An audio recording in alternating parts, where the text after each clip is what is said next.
Nikola Tesla adalah seorang insinyur dan penemu yang sangat hebat, yang pemikirannya jauh melampaui zamannya. Dia adalah pelopor di bidang listrik bolak-balik yang berkat kontribusinya, listrik bisa dialirkan dengan mudah ke rumah-rumah. Dia juga melakukan penelitian dan kontribusi di bidang X-ray, radio, remote control, komunikasi wireless. Termasuk juga Tesla punya mimpi untuk mengalirkan listrik ke seluruh dunia secara efisien tanpa menggunakan kabel, meskipun banyak orang yang tidak mengetahuinya. Penemuan dan ide-ide Tesla, kecanggihannya jelas melampaui zamannya. Sekarang kita di mana-mana selalu pakai komunikasi secara wireless di HP, kemudian listrik juga sangat mudah untuk diakses. Itu semua sudah dipikirin oleh Tesla sejak 100 tahun yang lalu.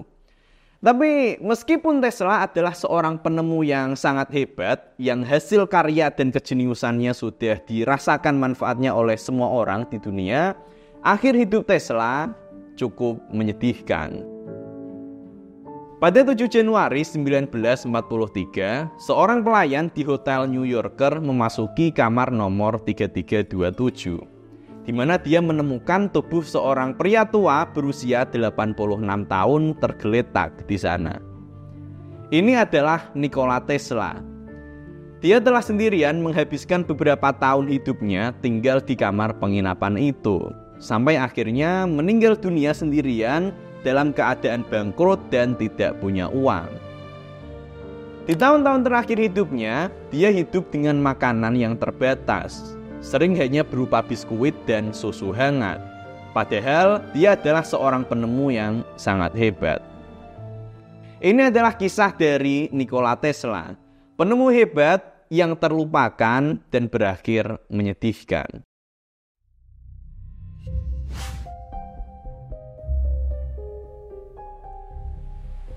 Tanggal 10 Juli 1856, hujan deras dan petir menyambar di kota Smiljan, yang sekarang lokasinya berada di negara Kroasia. Di saat itulah Nikola Tesla lahir. Menurut cerita legenda di keluarganya, karena saat itu ada hujan badai dan petirnya sangat besar, bidan yang membantu persalinan memiliki ketakutan jika anak ini akan menjadi anak dari kegelapan dan badai. Tapi ibu Tesla menjawab, tidak, dia akan menjadi anak cahaya. Ibu Tesla yakin jika anaknya akan menjadi cahaya di tengah gelapnya dunia. Ibu Tesla bukan orang yang berpendidikan, tapi dia terbiasa membuat alat-alat sederhana untuk membantu keperluannya di rumah. Dan dia memiliki kemampuan eidetik, yaitu kemampuan untuk mengingat sebuah informasi atau gambar dengan detail dalam waktu yang singkat. Di kemudian hari, Tesla menjelaskan bahwa kehebatannya dalam berpikir banyak menurun dari ibunya. Ayah Tesla adalah seorang pendeta dan ingin agar Tesla menjadi seorang pendeta juga. Tetapi Tesla tidak tertarik, dia lebih tertarik pada bidang teknik. Di masa SMA, ketertarikan Tesla terhadap bidang fisika dan teknik semakin besar ketika gurunya melakukan demonstrasi eksperimen tentang listrik. Menurut Tesla, demonstrasi yang dilakukan ini telah menunjukkan fenomena misterius yang membuatnya ingin tahu secara lebih mendalam tentang cara kerjanya. Tesla adalah siswa yang sangat rajin belajar dan hasilnya di masa SMA ini Tesla sudah bisa menyelesaikan banyak persoalan kalkulus integral cukup di dalam pikirannya saja. Dan hal ini karena saking pintarnya membuat guru matematika Tesla mengira kalau dia nyontek. Bayangin saking pintarnya sampai dikira nyontek. Di usia 17 tahun, Tesla terkena penyakit kolera. Kondisinya sangat buruk selama 9 bulan dan hampir meninggal dunia berkali-kali. Kepada ayahnya, Tesla berkata, "Mungkin kondisiku akan membaik jika kamu mengizinkanku belajar di bidang teknik." Dan untuk memberi semangat pada Tesla, ayahnya pun berjanji, "Jika kamu selamat dari penyakit ini, ayah akan mengirimkanmu ke sekolah teknik terbaik." Dan ajaibnya, Tesla selamat. Dan dia pun akhirnya kuliah di bidang teknik. Tesla kuliah di Graz Technical University, di mana dia mendaftar untuk beasiswa dan berhasil menyelesaikan 2 kali lipat jumlah soal dari jumlah syarat minimal kelulusan. Hal ini membuat Tesla berada di urutan pertama dalam proses seleksi. Di kuliah, Tesla semakin memperdalam minatnya di bidang listrik. Dan karena kesukaannya pada proses belajar, Tesla sering belajar dan bereksperimen mulai dari jam 3 pagi sampai jam 11 malam. Dan ini membuat profesornya khawatir jika Tesla akan meninggal dunia karena kecapean belajar. Salah satu mata pelajaran yang paling disukai oleh Tesla adalah tentang motor listrik, di mana dia sangat takjub dengan demonstrasi motor listrik yang dilakukan oleh profesornya. Di masa itu, Michael Faraday di Inggris telah berhasil membuat motor listrik pertama, sehingga listrik dapat diubah menjadi gerakan. Dan setelah mempelajarinya lebih dalam, Tesla juga memiliki ide perbaikan untuk sistem motor listrik tersebut. Tesla memiliki performa yang sangat baik di awal tahun perkuliahannya, tapi di tahun kedua, kuliahnya mulai berantakan. Dan di tahun ketiga, dia drop out, keluar dari kuliah. Salah satu sumber biografi Tesla menjelaskan bahwa di tahun kedua kuliahnya, Tesla mulai kecanduan judi yang menjadi penyebab kehancuran proses kuliahnya, juga kehidupannya. Beberapa tahun kemudian, Tesla sudah tobat dan kemudian dia pindah ke Budapest, Hungaria. Dan dia bekerja di sebuah perusahaan telegraf.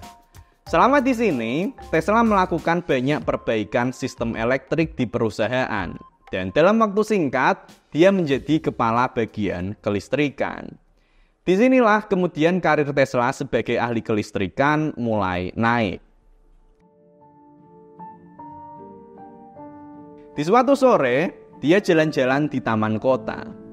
Dia masih memikirkan motor listrik dari perkuliahannya. Di dalam pikirannya, dia membayangkan bahwa motor tersebut dapat bekerja dengan lebih efisien jika beberapa komponennya diubah. Tesla pun bisa memvisualisasikan bagaimana motor tersebut akan bekerja dan menyempurnakannya di dalam pikirannya.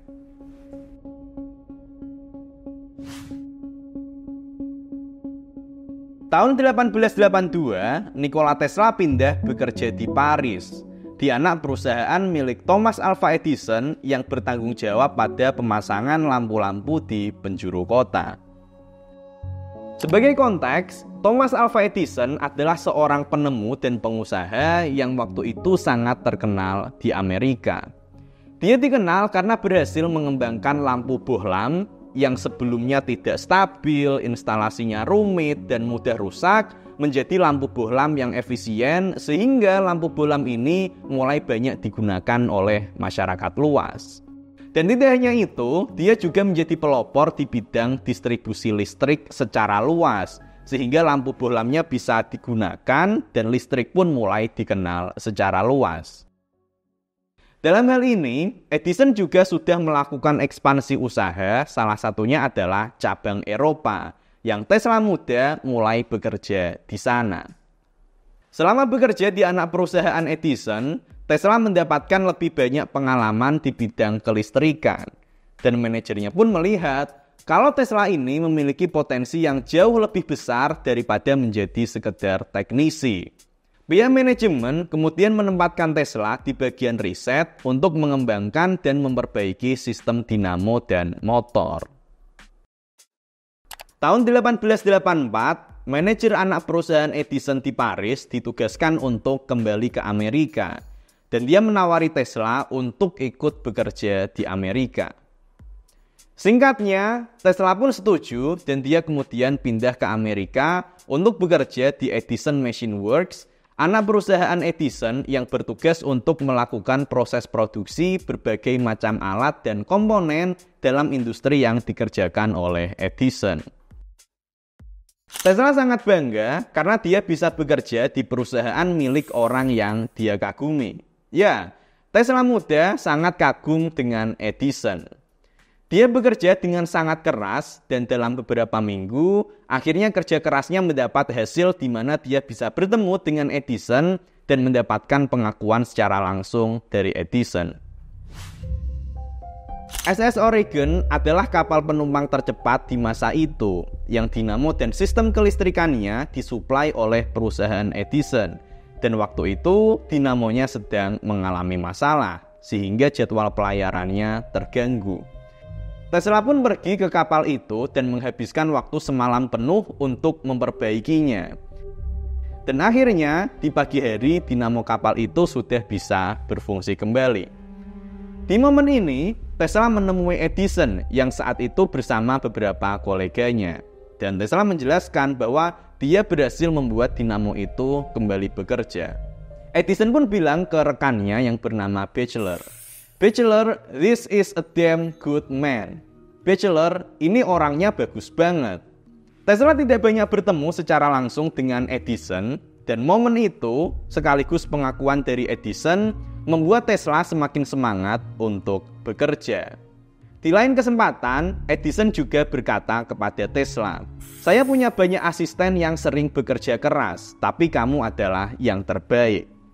Selama bekerja, Tesla telah melakukan banyak perbaikan dan perancangan sistem, dan salah satunya adalah perbaikan untuk meningkatkan efisiensi pada sistem generator dan motor listrik dari perusahaan Edison. Waktu itu, manajer Tesla menjanjikan uang bonus $50.000 jika Tesla berhasil menyelesaikan tugas itu. Tapi setelah Tesla berhasil menyelesaikannya, manajernya bilang kalau itu hanya bercanda saja. Padahal Tesla sangat mengharapkan uang itu, dan hal ini membuat Tesla sangat shock dan dia pun keluar dari perusahaan itu. Versi lain dari cerita ini, ada yang mendramatisir bahwa ini dilakukan secara langsung oleh Edison. Bahwa Edison menjanjikan Tesla uang dan tidak memberikannya. Tapi Tesla sendiri tidak bilang begitu. Tesla hanya menyebut manajernya di dalam buku autobiografinya.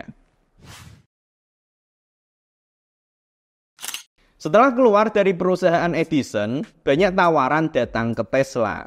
Dan akhirnya dia pun mendirikan perusahaan listriknya sendiri tahun 1885 dengan bantuan dana dari investor. Hal ini memberi kesempatan Tesla untuk mewujudkan berbagai sistem yang ingin dia buat. Salah satunya adalah sistem motor listrik AC. Agar lebih jelas, kita bahas sekilas tentang listrik AC dan listrik DC. Simpelnya, listrik sendiri bisa muncul ketika ada aliran elektron di dalam kabel. Nah, aliran ini bisa terbagi menjadi dua tipe, yaitu aliran searah atau direct current DC dan aliran bolak-balik atau alternating current AC. Aliran searah artinya elektron bergerak di dalam satu arah saja. Sementara aliran bolak-balik, elektronnya berosilasi bergerak maju mundur. Kedua mekanisme ini memiliki sifat yang berbeda.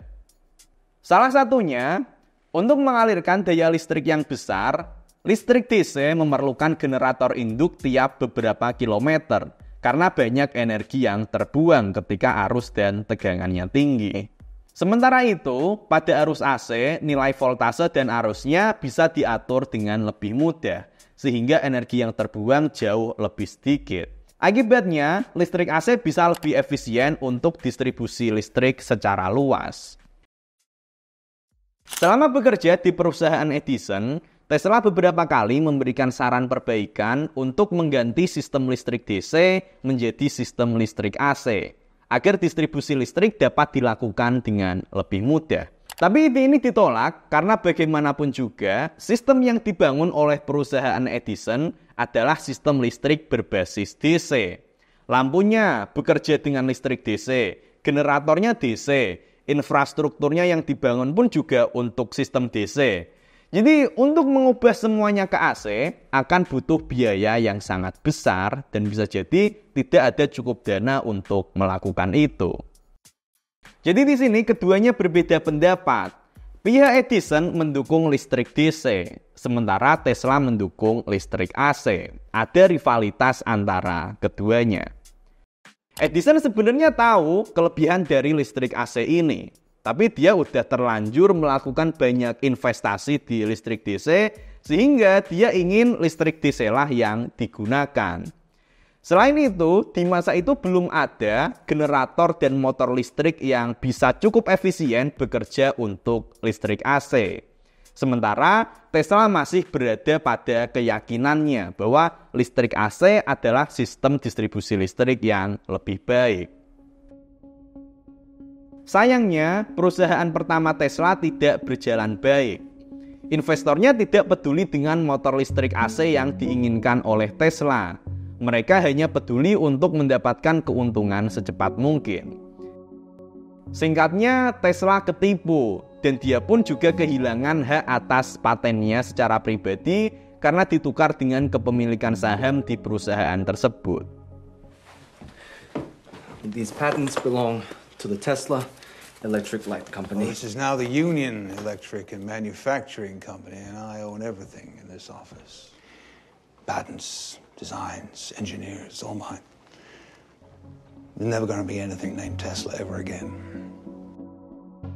Untuk menyambung hidup, Tesla bekerja paruh waktu sebagai teknisi listrik kecil dan bahkan dia sempat bekerja sebagai tukang gali parit. Dan yang menyedihkan adalah itu adalah parit untuk sistem listrik perusahaan Edison. Tapi ini tidak berlangsung lama. Setelah ada investor yang percaya kembali dengan Tesla, akhirnya dia berhasil menyelesaikan motor listrik AC yang dia impikan. Ini adalah motor listrik AC yang selalu diimajinasikan oleh Tesla di dalam pikirannya. Dia telah menguji motor listrik ini selama bertahun-tahun di dalam pikiran. Dan ketika dibuat, mesin motor listrik ini bekerja sesuai yang dia harapkan. Ini adalah salah satu kehebatan Tesla. Penemuan Tesla ini kemudian mengundang perhatian George Westinghouse, seorang pengusaha besar di bidang listrik. Westinghouse menyadari bahwa motor listrik AC buatan Tesla adalah hal yang dia butuhkan untuk mewujudkan sistem distribusi listrik AC dan mengalahkan dominasi listrik DC Edison. Jadi Westinghouse menawarkan kerjasama untuk menggunakan paten motor listrik Tesla, di mana Tesla menerima uang, saham, dan juga royalti dari listrik yang dihasilkan. Termasuk juga Westinghouse membayar Tesla sebagai konsultan dengan gaji yang jika di zaman sekarang nilainya setara $50.000 atau 700 juta dalam sebulan. Dengan kerjasama antara Tesla dan Westinghouse, sistem listrik AC mulai banyak digunakan dan menjadi rival yang sangat besar bagi sistem listrik DC Edison. Perselisihan ini sering disebut sebagai The War of Currents.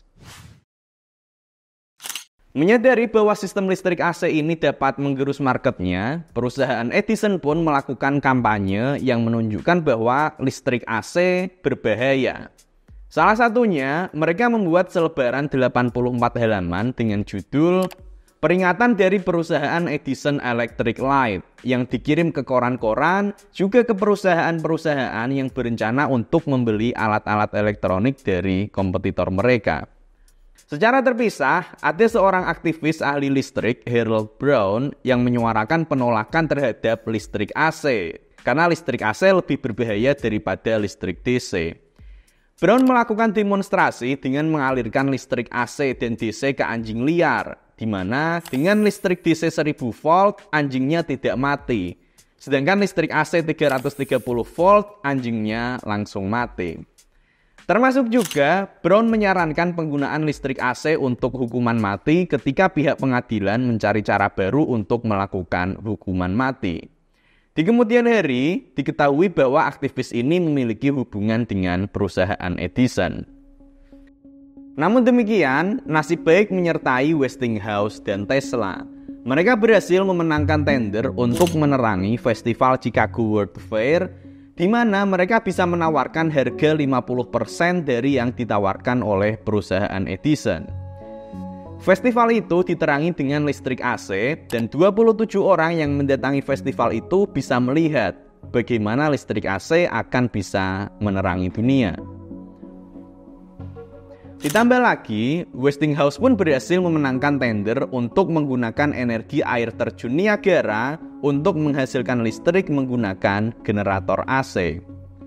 Sistem pembangkit listrik tenaga air ini menghasilkan sukses yang luar biasa besar dan listriknya bisa menerangi kota Buffalo, New York. Dan dengan ini, Westinghouse dan Tesla pun memenangkan perang arus, di mana distribusi arus AC menjadi semakin masif dan distribusi arus listrik DC mulai ditinggalkan. Kontribusi besar Nikola Tesla saat ini diabadikan dalam bentuk patung di air terjun Niagara.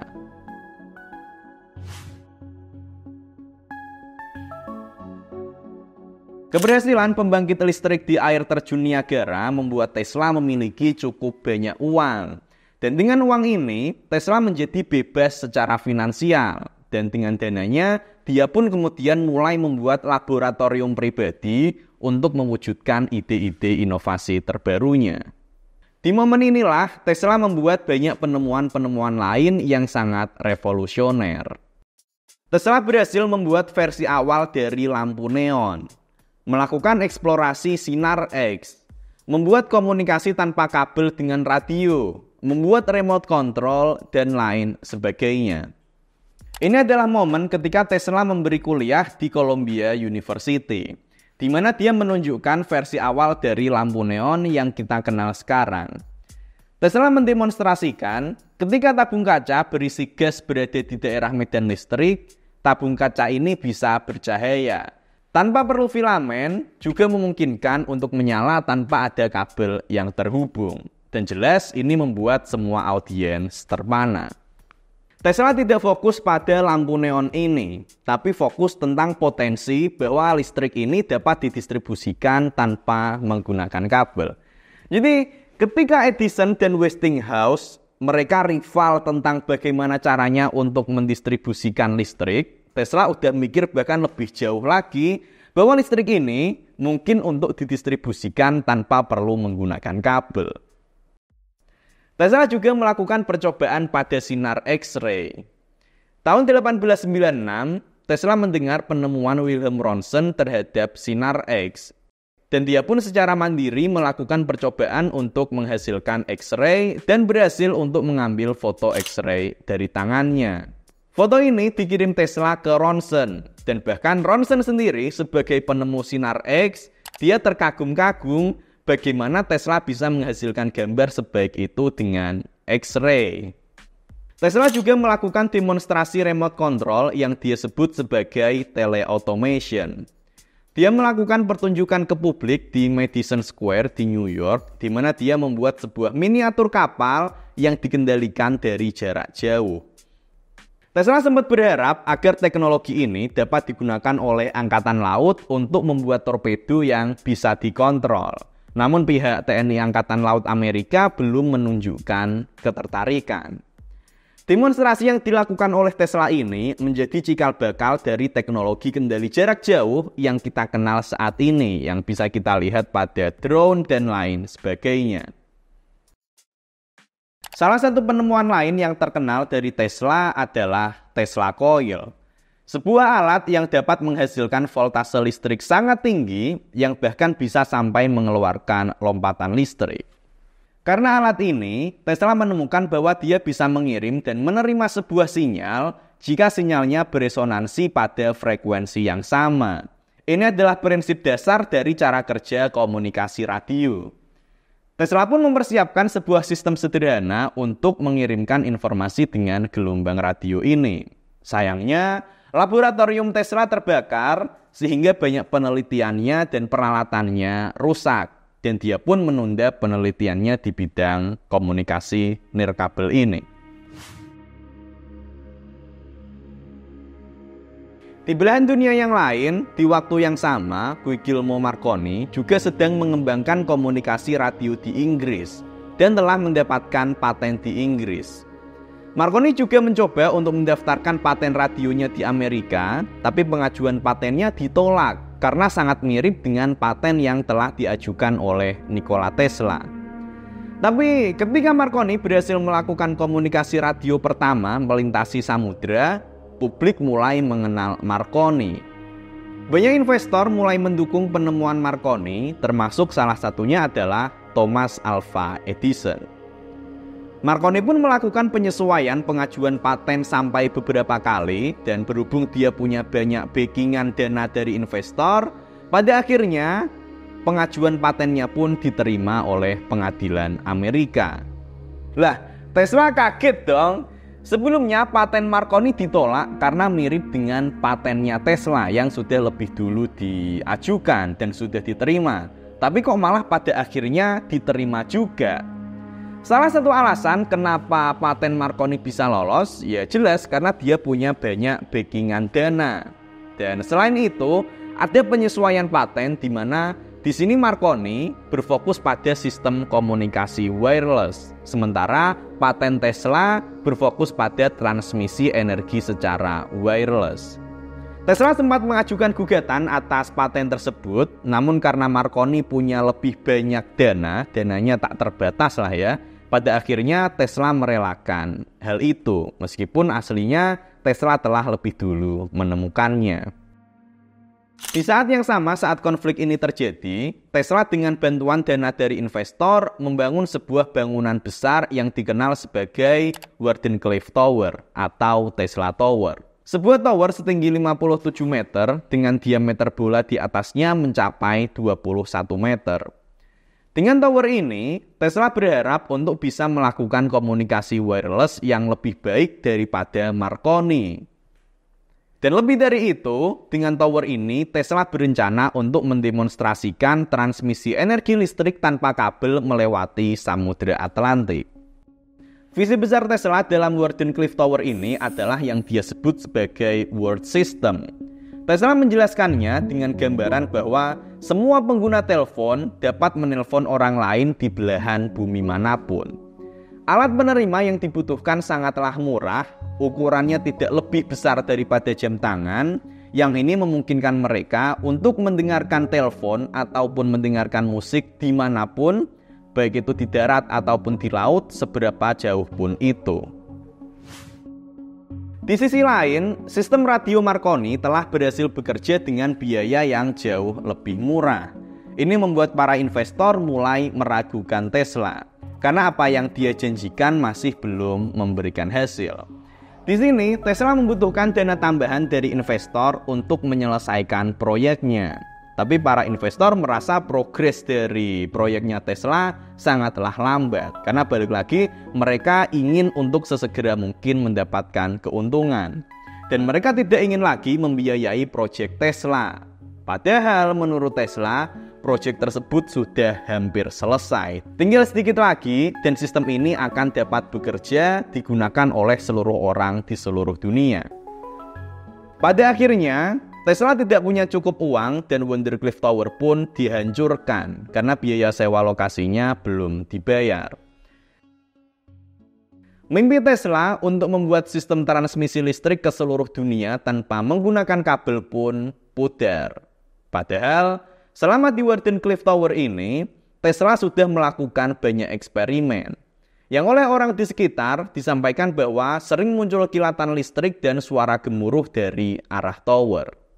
Setelah kehancuran Wardenclyffe Tower, kondisi keuangan Tesla, begitu juga dengan kondisi fisik dan mentalnya, memburuk.